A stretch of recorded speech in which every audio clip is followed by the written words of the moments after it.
बिहार में मोदी का master stroke, तेजस्वी होंगे फेल। चिराग पासवान के माध्यम से भाजपा साधेगी बिहार के चुनाव को। तेजस्वी के सामने चिराग पासवान की बड़ी चुनौती।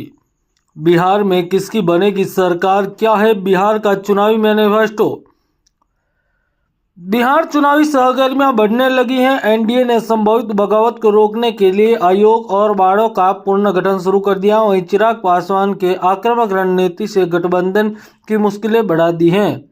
33 खास सीटों के सारे चिराग खुद को किंग मेकर के रूप में पेश कर रहे हैं और गठबंधन से 70 सीटों की मांग की है।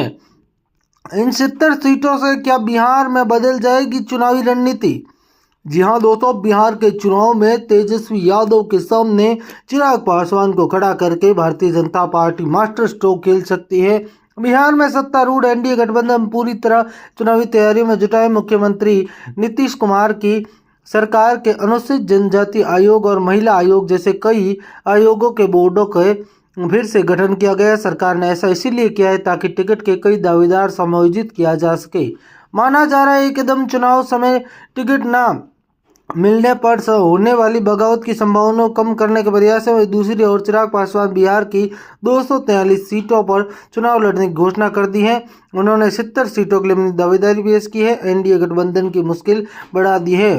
वोट कटवा वाली छवि से बिहार निकालना चाहते हैं चिराग। केंद्रीय मंत्री चिराग पासवान यह चुनावी दाव किसी लिए नुकसानदायक साबित होगा यह कहना मुश्किल है, लेकिन उनकी रणनीति बिल्कुल साफ है। लोक जनशक्ति पार्टी के अध्यक्ष चिराग पासवान पिछली बार बिहार में वोट कटवा वाली छवि से बाहर निकलना चाहते हैं। वो अपने पिता के समय पार्टी को मिली किंग मेकर की पहचान से फिर हासिल करना चाहते हैं। बिहार की राजनीतिक चर्चा में चिराग पासवान 33 सीटों के दम पर किंग मेकर बनने का सपना देख रहे हैं। अब सवाल यह है कि 33 सीटें कौन सी हैं।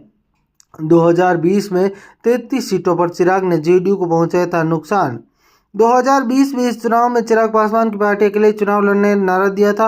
उन्होंने एनडीए से जेडीयू के हिस्से वाली सीटों पर अपने उम्मीदवार उतारे थे। चिराग पासवान की पार्टी ने 137 सीटों पर चुनाव लड़ा, लेकिन सिर्फ एक सीट जीत मिली। हालांकि उनकी पार्टी 33 सीटों पर जेडीयू को सीधा नुकसान पहुंचता है। 28 सीटों पर एलजेपी उम्मीदवारों ने जेडीयू के हार के अंतर से ज्यादा वोट मिले।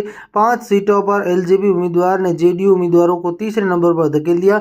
इन सीटों से रोहतास जिले के किनारा लेकर भागलपुर तक शामिल है। बिहार चुनाव के नतीजों के बाद नीतीश ने अपनी पार्टी खराब प्रदर्शन के लिए चिराग पासवान की पार्टी को जिम्मेदार ठहराया था। चिराग पासवान की एक बार फिर अलग हालांकि इस बार किन स्थितियों से अलग होगी। चिराग पासवान अकेले चुनाव लड़ने के फैसले आगे बढ़ेंगे। इन सीटों पर अपने उम्मीदवार उतारेंगे। इनका मुकाबला आरजेडी और उनके गठबंधन से होगा।